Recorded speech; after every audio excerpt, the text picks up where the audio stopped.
Hi, folks. Welcome in. I appreciate you all spending part of your Wednesday night with us. Just for everyone's time, I'm going to go ahead and get us started. My name is Megan Hickey. I work with family programs here at William Peace University, and this is our third or fourth, I can't remember, our Pacer Family Nights that I've been doing this spring. And we've been lucky enough to partner with our Office of Financial Aid today to kind of talk about planning ahead and what resources we have at William Peace University for you all to kind of get some insight. And we have our director of financial aid with us tonight, Denisha Newby, and really excited to hear her speak and share some information. So I'll go ahead and pass it off to her, but thank you all so much for being with us tonight. Well, good evening. Good evening. Thank you so much. As she said, my name is Denisha Newby. I'm the director here in financial aid. We are a team of two right now, myself and Tawana. So if you call us, stop into us, you'll see one of us two here, the assistant director. I've been in the financial aid world for about 15, 20 years now. I've sat in there as a parent like you guys. I've done, I was a student and now in the middle of the administrator. So I get that. And hopefully I've met most of you, at orientation or New Start or just in the hall. So hopefully we'll go over. I got some questions in the beginning. I just want to share some things about our office, what we're doing, how can we assist your students and you. Do ask you hold any questions you have to the end or put them in the chat for us. Since we are recording, we definitely want to be cognizant of everyone's privacy. And then we can, if after we stop, after asking questions, then you can unmute if you want to, but go ahead and throw them in the chat too. And she's going to shout them out to me possibly in case you need clarity or something like that. So I'd like to start off with a couple topics that I did identify, like I said. So we'll kind of go through these just so you kind of know. And yes, it does say summer homework, so get ready for you to give to your student, hopefully to give them some resources of preparing for next year. All right, so the first thing I do want to hopefully remind everyone to do, be sure that you do your FAFSA form each and every year. So this was part of one of the questions about renewing different aid programs. So some of the aid programs, especially any of the federal and state aid programs and any of the William Peace grants do require a FAFSA each year. Generally, the FAFSA comes out at the end of the calendar year. So hopefully we're going to be back on schedule. It's been a rough couple of years, but it should come out in October. So we highly suggest families do that as soon as possible. It should ask for the previous tax year. So hopefully, even if you did an extension or something like that, that tax information is available to link and all that stuff. If you have done the FAFSA form already for the 526 year, be sure that your student did forward to us their confirmation page to finaid@peace.edu because we were having a contest, a drawing. So that deadline was the end of the month, March 30th. But for you, I will extend it. So go ahead and if you have not sent your confirmations, do that tonight. Maybe you've already done it. Forward that to there and we'll draw probably early next week. So that'll be a nice little treat for your student, right? So each year you should do your FAFSA form, even if you're not activating everything in it. It's good to have that option in case something comes up. You don't have to go through that extra angst or worry of doing it. So if you do it each year, it's not going to hurt anything, but we do suggest that you do that each year. Just kind of, I get this question a lot, not that you would ask, but just so that you know, generally students do have to continue to add their parent information on there. In order to be considered an independent student, the student has to be 24, usually both parents deceased, married, have children in support, or a veteran. So in general, most students, their whole college career as an undergraduate have to complete it with their parent information on there. So just FYI. So yeah. um, so someone also asked about what criteria you need to renew the scholarships. So basically, you just have to maintain good academic standing. So we don't have a renewal GPA or anything like that. Like, so for instance, if you got presidential and the student had like a 3.8 or a 4.0, whatever, each year they don't have to maintain that GPA. They just have to be considered in good academic standing. For that, generally that's a 2.0, and also basically complete the classes they attempt. So we know sometimes that first year, they're just getting their stride. So sometimes that GPA wasn't as high as there normally is. So again, we don't want that added pressure of trying to, you know, exert themselves, and overwhelm themselves at maintaining that high GPA because we know that they're doing other things. So again, as long as they're maintaining good academic standing and what we call satisfactory academic progress, they can continue to receive their scholarships for their 4 years that they were allotted it.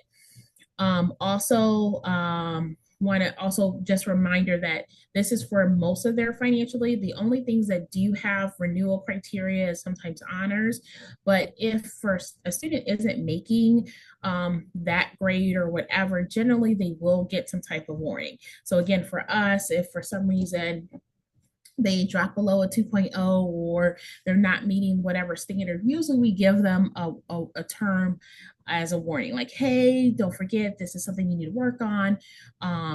So just know that. So students should know whatever that minimum GPA and requirement is for honors as well. That's the only one that really has another criteria as far as keeping that particular award. One big thing families do ask is, how can I get more scholarships? How can I get more aid to help my student? So on top of doing the FAFSA form each year, staying, an academically admissible student, is apply for outside scholarships. And it's not just a senior in high school freshman year thing. When my son was in college, he got a scholarship when he was a junior because that organization wanted to know that, he's maintaining, and actually progressing through his program and that he was getting ready to graduate in a few years. So continue to look for those scholarships. Think about places in your community, such as the Kiwanis Club or a Masonic organization. Maybe you're a member of certain organizations or your family is or not, but a lot of them do want to give different scholarships to different people. So think about that. Maybe you do have that old list from the guidance counselor. Take a look at it. A lot of times they don't change the site that they advertise that on. So if you do have that in an old email, maybe that they sent to you, look through it and see if there's some that your student can apply for. Also, if you're a resident of North Carolina, the North Carolina Foundation has a wonderful scholarship program. If you're a resident of another state, almost every state has a college foundation program that you can look at that are specific to your state and residents of your state. So again, those are great resources for you. We also have a monthly scholarship newsletter. Now we've stopped it for this year, so we'll restart it next year. Usually that first week of classes or so, we have students sign up for it.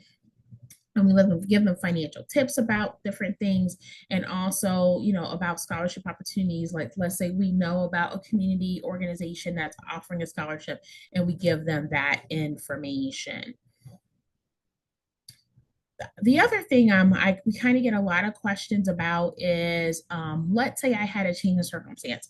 So unfortunately, life does life sometimes, right? So sometimes employment changes, there's cutbacks. Unfortunately, some of our friends working for the federal government, some of them have lost their jobs, right? They did their FAFSA. It was based on last year's taxes, but I have a change. Maybe my job was half remote or whatever that was. If you have a change, you can do a special circumstance appeal form with us. We usually ask that you wait a few weeks from the change, right, to kind of figure out, okay, are you going to get another job that is the same level, or I got a job, but I get paid half of that amount? Then we can work with you with doing that adjustment. That could mean additional federal grants or state grants as well. Generally doesn't affect your merit awards, but again, we will try to work with you on that. So sometimes, again, life happens. Sometimes there's a death in the family of a parent, sometimes employment, divorce, things of that nature. So if it's a significant financial change and you think that, that might affect your student, let us know. And that can happen anytime during the academic year, that we can consider that and make that change. And we can have that conversation and kind of help you through that process. Another question we do get about student employment opportunities. So usually, to be honest, there are several opportunities on campus, and there are some community partners as well that we work with for off-campus employment. So like our library, our admissions area, student activities, they all require student employment. So there's different types of student employment and there's federal work study. Both positions usually do the same thing. It's just how they're paid out of different funds. There are limited work study jobs, but sometimes that's based on the FAFSA information. But usually, again, in the beginning of the year, there's a fair where students can apply and find out what jobs are available, and we have resources for them. So if that's something your student is interested in, definitely in the beginning of the year, they'll have more opportunities to either sign up for federal work study and or apply for a campus or off-campus job that we partner with. The great thing about these positions versus just having their own is that we understand when breaks are. We're not expecting them, to be here when school is out unless they want to or they're able to. And let's say they have a big exam and they want to study a little bit more. A lot of times we're going to be a bit more flexible with them, right? We're going to be like, please, you are a student first. We want to do that. Sometimes if you're at the local grocery store, local retail, they're like, this is our busy time. We need you to work. So we do encourage on-campus employment because again, we can support that student a little bit more. And a lot of times, if there's nothing for them to do, they usually can do their homework and be getting paid, right? So we definitely encourage that if that's something that fits in you and your family's thought process to help with financing college and or just those extra expenses and that extra pizza outside the meal plan. I did want to bring up to you, your students can look on their MyPacer for their financial aid offer for enrolled students or continuing students. We're hoping to have the new next year's out the end of April, beginning of May. So this is also a great reminder for what aid program a student already had to kind of look at that. And hopefully you will see again, those scholarships and grants turn over for that next year. So you can't really see it, but you can actually, there's a drop down so that you can look previous years and the current year coming up. So this is a great place to keep an eye on to look for like, oh, I think I'm missing this, or this was supposed to be added on, or my honors are supposed to be increased. Again, this is a way that your student can log in and kind of see that information. We do get questions about, okay, what other things can we do, right? So of course, we encourage students to work over the summer to kind of help with, some of those expenses coming up. I'd rather them have too much money than not enough. Also, thinking about having them look through some of those scholarship options and trying to apply for those, maybe making a list for the whole year. Maybe it doesn't open up until July 1 or October 1, knowing when that is, and kind of having a list of maybe to do scholarship options for the future. There was a question about 529 plans as well and how to activate those, maybe if you had multiple. So generally with the 529 plans, you are able to actually say how much you want to activate for that semester. Sometimes they will ask for a copy of the bill. Generally, the person who's the holder of that account would make an account with that entity and then put that student's information in and tell them where to send that funds, and they send it directly to the institution. So you could have multiple coming from different ways. You would make the decision of saying how much you want from that fund. Some people rotate it by semesters, like I'll use this one this semester, this semester I'll do half and half. It kind of depends on you and how you want to navigate that. Generally, they also give you information or options to put the student account number in there. Like, so their student ID number, I would definitely try to add that on there so that when we get the check, we not only have the name, but the student ID number. So we're making sure to post that to the correct student's account. Once that we do receive those funds, they go to our student accounts office, you'll actually see that on the bill. Just kind of remember our bills are going to come out for the fall in June. And if you are choosing to do the payment plan, we do a 5 month payment plan, and that first payment will be in July. So it's July, August, September, October, November. Then you start off over for spring in December, January, February, March, and April. So the 5 month payment plan is a great option for many families. And let me say this, what you did last year or this current year, you don't have to do next year. Maybe you did the parent loan, but you're like, oh, I don't think we need to do that this year. We're going to just do the payments, or we're going to use that 529, or, we're going to do a private loan through an outside lender. So again, what you chose last year, you're going to get basically a whole new option for next year. We're going to reactivate the student loans that the student actually has to accept each and every year. If you're doing the parent loan, you have to apply again. If you're doing a private loan, you have to apply for it again. If you're signing up for the payment plan, you have to make that option again. So basically, your choices start over each academic year. All right, so that homework I was talking about, we have a wonderful, wonderful tool and resource for your students. It's called iGrad. It's been around. I don't know how long we've had this partnership, but we've had this partnership for several years. It's actually in the students portal, and some of them might not even know what it is. But basically, it's what we use it for is financial literacy. Not only do we have on-campus presentations, we meet with student organizations, we have presentations about different things, but sometimes maybe that doesn't fit into the student schedule. iGrad has not only like short videos, they have hints and tips about different financial things to help your students. So your student can go either to their PacerNet and click on iGrad, or go to peace.igrad.com and log in with their William Peace email and password, and that will give them access to it. So again, sorry about that. There's a couple different big services that I really like to highlight. Is their scholarship portal. So they also have a scholarship portal, again, that summer homework for them of looking for scholarships. And then also just, again, getting tight on their finances and kind of knowing and planning. So again, maybe it's making a budget, or, I have a summer job that maybe offers some 403b or 401k options. Should I take it? Yes, if they're going to match the money, because that's like free money. So it kind of talks them through that. So again, on the scholarship portal, they have merit ones, they have need-based ones, and then they also have outside scholarships based on like talent or whatever. So again, they have a huge platform for scholarships and options for your student. And again, on the finances part, talks about loan repayment, kind of talks about credit and debit, and just helping them in sometimes shorter snippets versus, even though we tell them, right? Sometimes they take it better from another source, unfortunately. Also talks about money management, maybe investing and protection, wealth building. So this platform is available really for any age. So even some institutions use this platform for their benefit.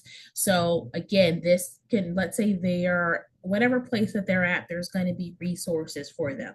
So I like to share this with families and encourage your student to go out there and look at the videos and take, the spending habits challenge and things of that nature, so they kind of can build some of their own, wealth, and kind of knowing how to handle their money, kind of outside and reinforcing what we already tried to give them, right?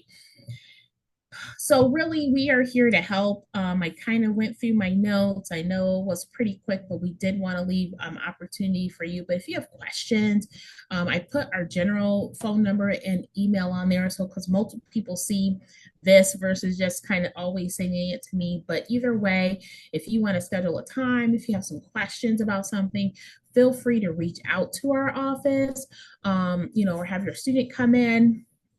I know sometimes your student like, my mom wanted me to ask this question. I don't know what it is. Let me get them on the phone. And that's totally fine too. But we do want to empower our students to kind of, be able to ask those questions and get them involved in that process, so that they understand if they get an email, do I forward this to mom? Can I take care of this? Or my dad or whomever is kind of helping them, my support person, so we definitely want to empower them as well as encourage them and help them through this process. I totally get it as a parent sometimes, like, okay, we talked about this, but again, they're pretty resilient and smart, so I'm sure they can we can help them figure it out. So I think with that, were there any questions in the chat? I thought there were some comments. We had one comment about some arm twisting for sending in for your raffle.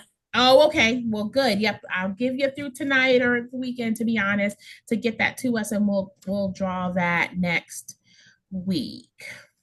Yeah, I'll do a quick plug and then I'll stop the recording in case anyone has any specific questions that they'd like to ask. But we have one more Pacer Family Night with the Office of Residence Life later on this month, just in case there's any questions about the moving out process or off-campus housing opportunities or any other questions that you might have for that office on April 23rd at 6:30. So just wanted to plug that. I'll go ahead and cut the recording here in case folks have any other more specific questions, and then we'll kind of see where it takes us.